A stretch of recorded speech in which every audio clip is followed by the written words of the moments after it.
Hi, it's Patrick Hutzel from IntensiveCareHotline.com, where we instantly improve the lives for families of critically ill patients in intensive care so that you can make informed decisions, have peace of mind, real power, real control, and so that you can influence decision making fast, even if you're not a doctor or a nurse in intensive care. This is another episode of Your Questions Answered, and in last week's episode I answered another question from one of our readers, and the question last week was: my husband is in ICU for 3 months on a ventilator with tracheostomy and on dialysis. He can't be weaned off the ventilator. Can he go home? You can check out last week's question by clicking on the link below this video. In this week's episode of Your Questions Answered, I want to answer questions that we get quite frequently as part of my one-on-one consulting and advocacy service. And this week's question is how to provide better intensive care for your loved one. An intensive care unit, or an ICU, also known as an intensive therapy unit or intensive treatment unit, ITU, or critical care unit, CCU, is a special department of a hospital or healthcare facility that provides intensive treatment, medicine and nursing. Intensive care units cater to patients with severe or life-threatening illnesses and injuries which require constant care, close supervision from life support equipment and medication in order to ensure normal bodily functions. They are staffed by highly trained doctors, physicians, nurses, and respiratory therapists who specialize in caring for critically ill patients. If your loved one has been admitted to an intensive care unit of a hospital, this means that their illness is serious enough to require the most careful degree of medical monitoring and the highest level of medical and nursing care. Critically ill patients in intensive care often endure invasive life-saving technologies and procedures. They may have periods of semi-consciousness and confusions. They may be frightened.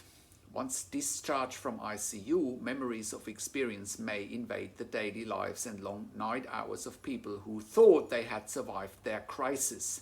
It's a form of post-traumatic stress disorder, also known as PTSD. Most people associate PTSD with soldiers returning from war, but intensive care patients have been added to ranks of those who are prone to the after effects of trauma. Post-ICU syndrome is real, and as are all other conditions that thrive in the memory, it is not consistently responsive to medication. So the question now is how to provide better intensive care for your loved one. It really comes down to designing the ICU experience. The environment experienced by patients in ICU is often limited to the boundaries of their sensory system, what they touch, taste, smell, hear and see. And sometimes this is further limited to only what they hear.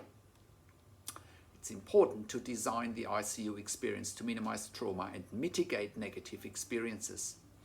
Here are ways to create more positive and better experiences for ICU patients.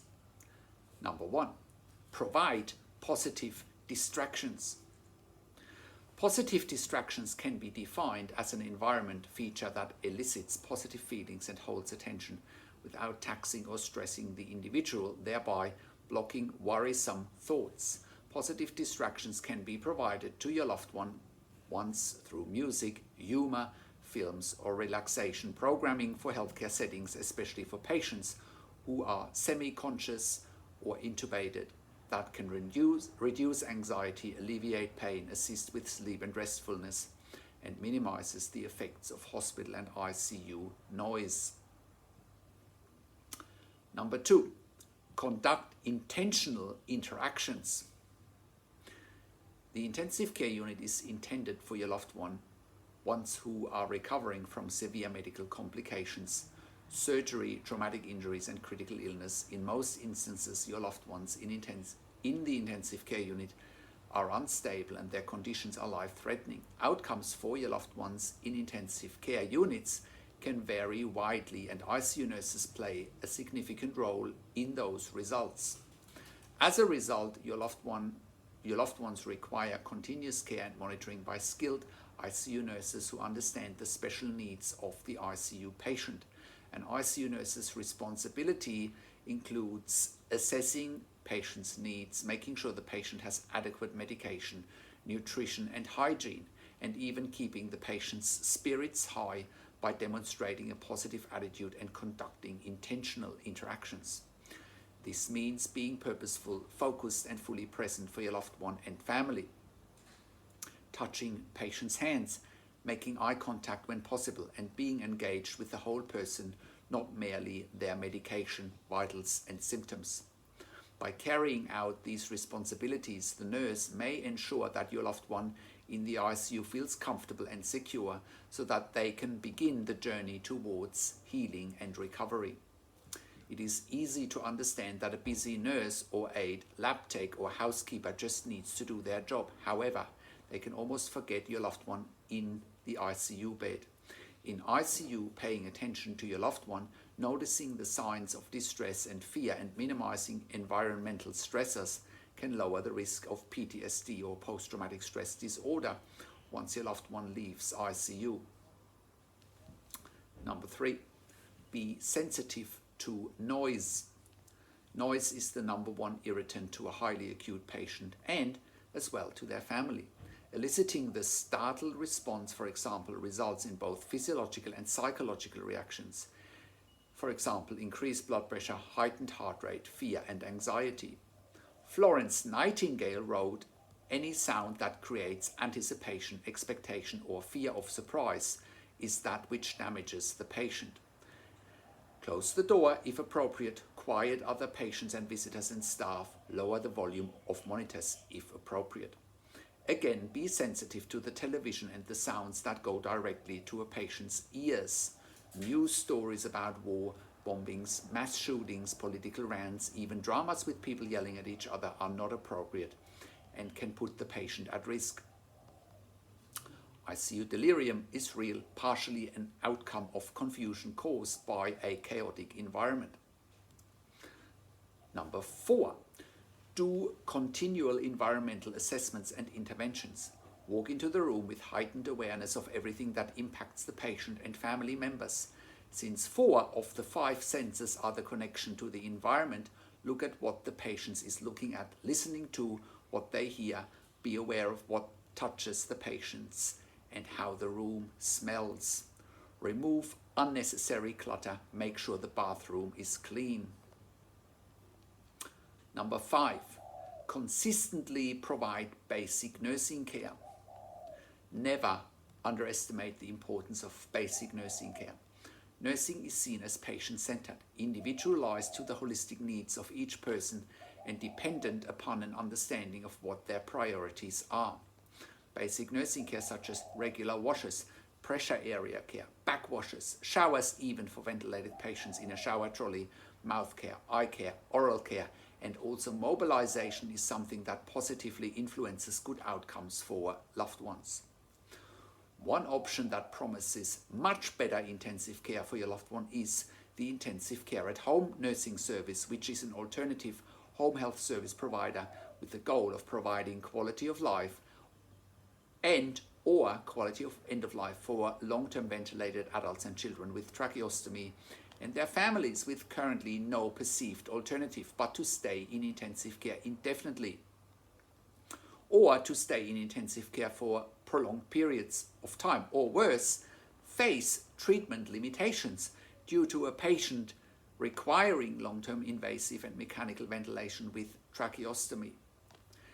Intensive care at home is therefore a genuine alternative to a long-term stay in intensive care that gives your loved ones better intensive care straight into the comfort of your home, taking into consideration the total well-being of your loved one for their full recovery and prevent them from getting undesirable experiences brought about by the ICU hospital environment. You can go and check out intensivecareathome.com for more information about the service. Thank you for watching this video.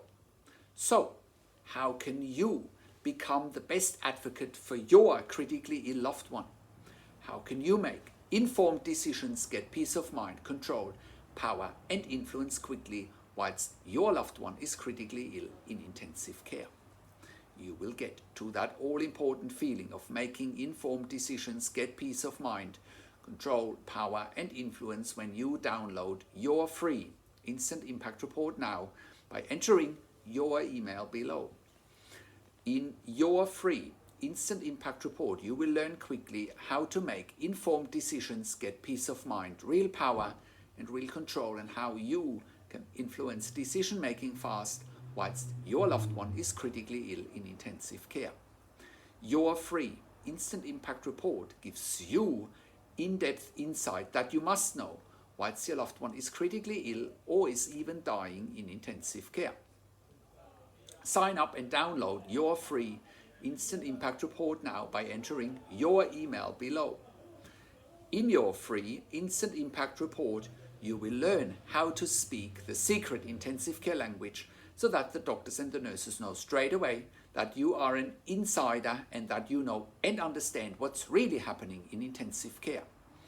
In your free report, you will also discover how to ask the doctors and the nurses the right questions, discover the many competing interests in intensive care and how your critically ill loved one's treatment may depend on those competing interests. How to eliminate fear, frustration, stress, struggle and vulnerability even if your loved one is dying. You will get 5 mind-blowing tips and strategies helping you to get on the right path to making informed decisions, get peace of mind, control, power and influence in your situation.